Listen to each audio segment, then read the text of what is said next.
Როგორ ხვდება სარეკლამო ბაზარი მოახლოებულ საპრეზიდენტო არჩევნებს, კომპანია Outdoor-ში აცხადებენ, რომ საარჩევნო სუბიექტების მხრიდან აქტიურობას აგვისტოდან ელოდებიან. რაც შეეხება გარეკლამის ფასებს, Outdoor-ის წარმომადგენლის განცხადებით, ის ოქტომბრის საპარლამენტო არჩევნების ანალოგიური იქნება. ჯეპრას უფროსი კონსულტანტის სოსო გალომაშვილის პროგნოზით საარჩევნოდ რეკლამის ფასები ტრადიციულად გაძვირდება. ამასთან მისი თქმით, სარეკლამო ბაზარი არათანაბრად იქნება გადანაწილებული და მთავარი დატვირთვა რამდენიმე კომპანიაზე მოვა.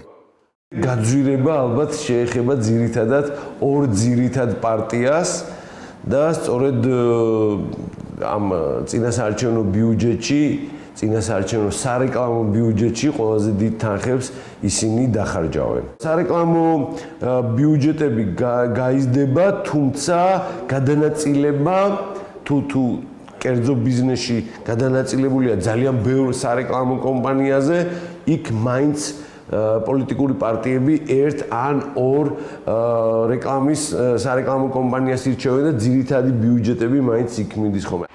PR ექსპერტი ნიკო თევდორაშვილი კი TV3-თან აცხადებს, რომ პოლიტიკური სუბიექტები უპირატესობას ამომრჩეველთან პირდაპირ კომუნიკაციას მიანიჭებენ. სარეკლამო აქტივობებში ფინანსური რესურსების ჩადებისაგან კი თავს შეიკავებენ.